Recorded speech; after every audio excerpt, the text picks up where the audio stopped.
Too low to the mall. With a couple capos and 100 fucking dimes. College slaughter gang, you get your shit popped. Jack up with a drum.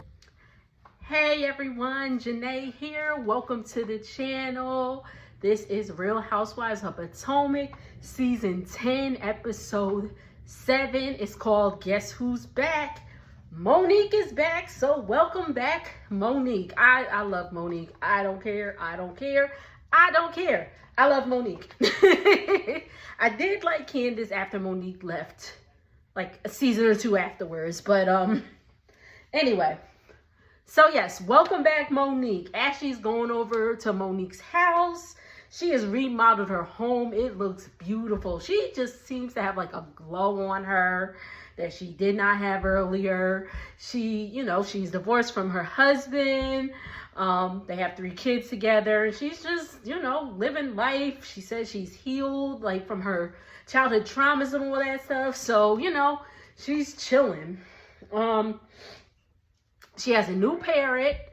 If we remember, she did have a parrot named T'Challa, who unfortunately passed away in some type of accident. And Monique is chilling. And she's on this whole self-discovery journey. Ashley is having a pride event. G&A is having a pride float, and she invites Monique. So that is how Monique is going to be back onto the cast. Well, she's a friend of, but back with this group of ladies. So let's see. Let's see where it goes. So we see Wendy and Eddie. They're renovating their house, and it's going to be like $100,000 project. I did watch Wendy's wife swap. I'm wondering when, the wife swap was filmed, because it was filmed when they had carpet, and I was just wondering when it was filmed. But anyway, if you've seen the wife swap, then you know why. But anyway, so, they're getting stuff together and all that stuff. And Wendy tells us that her father did not wish her a happy birthday. Her father lives in Nigeria. She has not seen him physically since she was about 20 years ago. Did she say? Yes, she has not seen him physically in about 20 years. So she's 41. So she hasn't seen him physically since she was 21 years old. She said that she had a stepfather that came into her life, married her mom when she was about 15. And, he was the one that stepped in. He walked her down the aisle when she got married to Eddie and all that stuff. Unfortunately, her stepfather has passed away. So we're obviously going to continue to see, the story with like Wendy and her dad. Let's go into Stacey. Stacey is launching her cannabis line that Giselle warned us about. And Stacey's like, absolutely not. And she happens to be naming this cannabis line Shayo. Shayo in Yoruba, which is one of the Nigerian languages. I believe Wendy speaks Igbo. So, Shayo is from the Yoruba language. It means happy, or to be happy. And she said she is doing this because she found out from her ancestry that she is part Nigerian. And I said, great, Stacey. So is about half of us African Americans. Because the slave trade. But nah, that's what's up. That's dope. I've discovered that too. Like, a lot of our roots come from Nigeria. Like, that coast where the slave trade happened. Nigeria, Ghana, all of that. So again, good for her. A little bit of a copycat situation, but there's room for everybody to grow, If you don't like Happy Eddie, you could try you some Shayo. If you don't like Shayo. Anyway, we next see a scene from Angel and her sister Ingrid. Ingrid is 12 years older than Angel. Now that they're older, she said, she doesn't really see the age gap. It's like that with, age gap siblings. My brother is 7 years younger than me. Don't notice it now because we grown, but when you're younger, I'm like, ugh, who's this kid? Go away. But anywho, so she's telling her sister about how they called her catfish and Wendy, and then she shades Wendy. She says that, sorry, the dog is right here. She says Wendy she says she's giving Forrest Whitaker in the eyes and asshole lips. Like, was like, okay. So again, you gonna say it to her face, Angel? Probably not. But anyway. And then the sister was like, I know Giselle's not talking about how she soft focuses that neck. Because you know, well, I ain't got a neck. But you know, Giselle's neck be little, don't they call her gizzard? Because, you know, she got, her age is in her neck. However, anyway, we see a scene with Tia and her kids.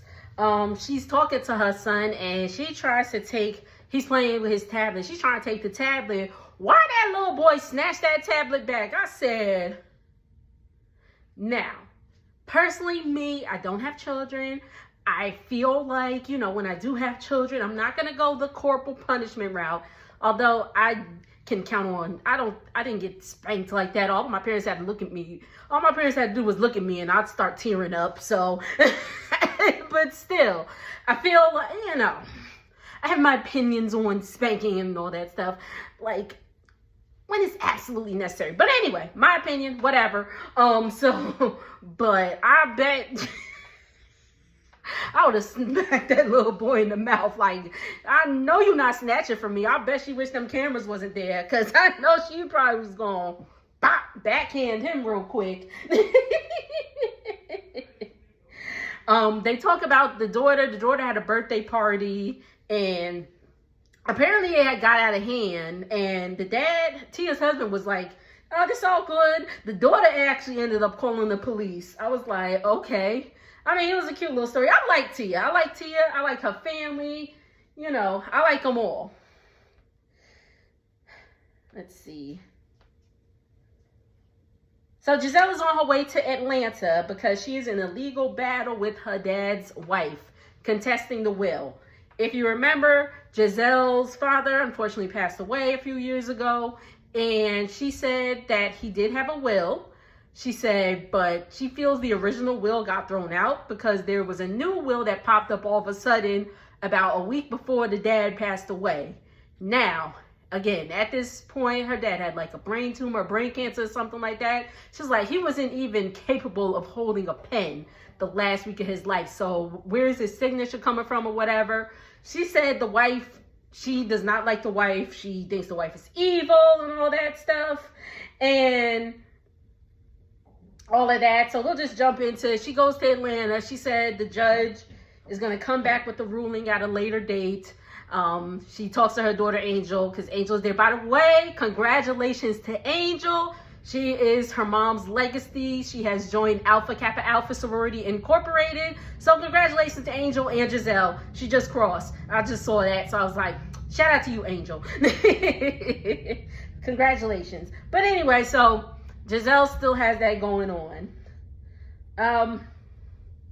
Kay and Greg, we see a scene with Kay and Greg. They about to go to a Wu-Tang concert. Why Kay acting like she don't know who Wu-Tang is? Maybe because of the area she from. But like, New York and Baltimore ain't that far. 3 hours. But anyway. Like, and I know who Wu-Tang is. And Kay only about 3 years older than me. And she's like, whatever. Again, Kay, Greg, if she like it, I love it. She's like, you know, we're doing good. We're doing better. You know, she says she stopped putting, you know, a timeline on everything and all that stuff. And I'm like, okay, Kay, that's great. But what is Greg doing? Because it takes two. But it is what it is. We see a really cute scene with Wendy and Stacy.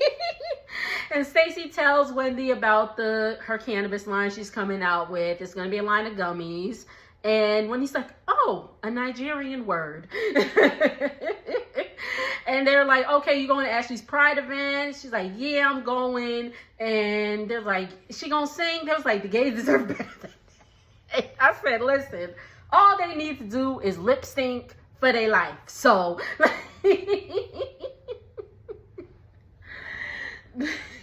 sorry. So please, Ashley, please don't sing. Anyway, then we see Jassy, Wendy, and Ashley. No, I'm lying. Stacy, Wendy, and Ashley going to Jassy's wedding in Dallas to that bench warmer. Sorry. Let me stop. So it looks like everything went as it should have went. I didn't really care for the colors, but not my wedding. But she got a nice little ring upgrade and all that stuff. Beautiful ring. It seems like, all we saw was like a little clip. We saw them take a shot and the vows, and that was it.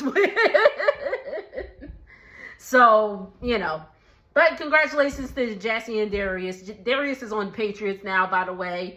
I think he's a linebacker, so he plays defense, but again, they make more money than me, but that's what it is. All right, so sorry, the dog, the puppy keeps sniffing around and I just took him to the bathroom, so, but anyway, we get to the Pride event, and, Ashley is T.O.P. She in her masculine gear and all that stuff. She looking, she's doing what she doing. She also gives everybody drag king names and t-shirts. I got it written down, or I got it typed. Angel is Oliver, her tits. Wendy is Degrees These Nuts. Stacy is Liquor Hosen. Tia is the I think I wrote that wrong. Tia is the proper Puss popper. Giselle is serving Gizz. I was like, they was like, because Giselle's oldest daughter Grace was with her. They was like, her daughter is here. And Kay was CUM, inject her. I was like, whoa. Oh my gosh. So, the event's getting started. Everybody's dancing. They having a good time and all that stuff. And then we see, here come Monique. Monique comes in. Giselle look like she about to fall out, yo. Giselle, she was with, isn't that Cal, her stylist, that don't really be styling her or do her hair, that, probably do something, never mind. Cal comes, or like Giselle holds on to Cal and is like, oh snap, get from under the table, please. Sorry, he's under the table. But she holds on to him like, oh, wait a minute, that's Monique. And, Wendy's shocked to see her. Everybody else is like, oh, hey, hi, nice to meet you. I was between Giselle and Wendy. I don't know who was more shocked to see her. Giselle says that Monique had been on her mind, especially after her and Chris divorce, because she knew the person that Monique was in that marriage wasn't her authentic self. I said, Giselle, is it because she's single like you with 3 kids and it's just like, now y'all on a play? Because let's keep it real for a buck. Giselle has always been jealous of Monique. Even when she was like, oh, you don't have a home? And Monique was like, I have 4 homes. Like she always, at the time, Monique and Chris seemed happy, and I'm sure they were, but, had some underlying issues going on, hence why they got divorced. But, Giselle wanted everybody to be single. She wanted everybody to be single until they die. But anyway, so Monique's name is since, Monique got a lot of animals, Ashley said, she's Dr. Doolittle, but Ashley gives her the name Dr. Do-It a lot. Monique was like, I wish. So Kay gets it started. She's like, oh, Monique, I know, Stacy, didn't you date Chris Samuels, her ex-husband? And then we get a to be continued. Thank y'all once again for tuning in. I told y'all I was going to do better in getting this out. I obviously just got home from work. But make sure to like, comment, and subscribe. I will see y'all on the next video. Later.